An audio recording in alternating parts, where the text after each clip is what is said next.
How do you overcome social anxiety? This is a tough one. And I think a lot of people deal with social anxiety these days. I used to deal with such bad anxiety. Like, I literally couldn't leave my house. I had agoraphobia, which means literally a fear of leaving the house. If I tried to leave the house, I'd start throwing up, shaking, uh, get this like tunnel vision where I felt like I was going to pass out and I would have really bad panic attacks. It was horrible. So, the things I did to get over that were, the first thing I did was I read a book called Dare. And it's on my bookshelf somewhere. Yeah, back here somewhere. Dare. I don't know if you can see it. My head's in the way. Right there. It's that white book. It completely changed my life. I tried meditation, I tried medication, I tried exercise, I tried therapy. I tried every single thing I could to try and get over anxiety, like literally everything.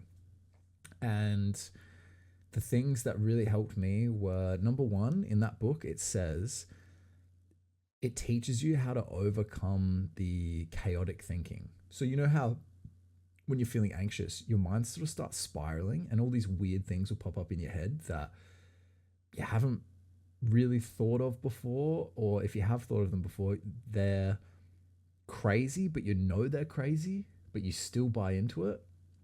For me, it was always, I had this massive fear that I was going to pass out in front of people. I could never get my driver's license because I was so scared that I would get in the car and I would start driving and I would just pass out and cause an accident or something like that. Or I would lose control and drive into oncoming traffic. These sorts of thoughts aren't real, obviously. Like, I'm not going to lose my mind just randomly. But when we're anxious, we think we might, but it's literally impossible. You're not, nothing's just going to take over you and you're just going to veer off. Do you know what I mean? And crash the car. Like, it's not going to happen. You have to learn how to talk to yourself in those situations so that you can calm yourself down and also accept whatever your mind is telling you. So the resistance to anxiety is what makes anxiety worse. Does that make any sense? So me going, oh no, I don't want to feel anxious right now, I can't deal with this, makes the anxiety way worse. Way worse. So the key to dealing with your anxiety is to invite it in. It's to accept whatever your anxiety says. So for me, a good example is, oh no, I'm going to go for a walk around the block. What if I pass out? Because that was my fear, right? For always, it was, oh my God, I'm going to pass out. And then that's humiliating. What I would say to myself, and what I did say to myself when I was just starting to go for walks around the block just to get out, just to push myself and try and do a little bit of exposure therapy, all I would do is just say, my brain would go, okay, you're starting to feel anxious, feeling hot in the cheeks, feeling flushed, feel like weak in the legs, you're going to pass out. I would just say to myself in my head, okay, cool, I'll pass out. What's going to happen? If I pass out, either A, I'll wake up and, you know, X amount of minutes later and get up and just continue on. B, somebody will see me and help me. Or C, nothing. Nothing's going to happen. Literally nothing. So what do? I just tell myself that, so what? Whatever's going to happen is going to happen. There's nothing to worry about. You've got nothing to stress about. You've just got to exist and you've just got to accept all these anxious things. You have to accept the feelings and be able to talk to yourself so that when they arise, you can combat them. But once again, it's not, combat is the wrong word, because that's, to be combative is almost, you know, like to have a tussle between two thoughts. You want to invite it in for a cup of tea or whatever. You know, oh, here's my old friend anxiety, come on in.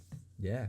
And treat anxiety like it's a little kid wearing a scary costume or something that's trying to scare you. You know, it's like a little 6-year-old kid and they're wearing like a big dinosaur outfit and they're like, ah, I'm scaring you. And you're just like, oh, yeah, you're really scary. You're really scary, anxiety.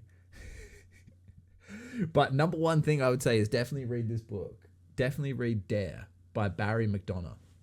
I read that book about 40 times, just on repeat. It's the only thing I listened to for probably 2 months. Like that's what I do. I like to repeat things over and over and over and over again to myself, so that I almost brainwash myself. You know, because you get like 10%. You read a book and you'll get, you know, like 10% of the information. It'll be, you know, 400 pages, and you only get 10% of it.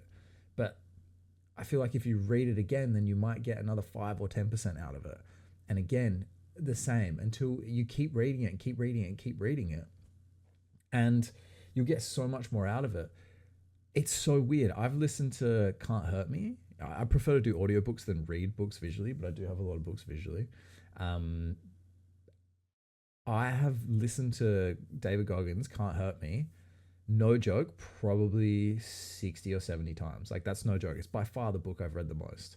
And I was listening to it the other week, and there was a part in it that I didn't even remember at all after like that many listens. And I'm like, wow, is this like, how did I miss this whole part? How did I miss this? To me, it's just amazing how like you can keep reading something and keep getting so much out of it. Do you know what I mean?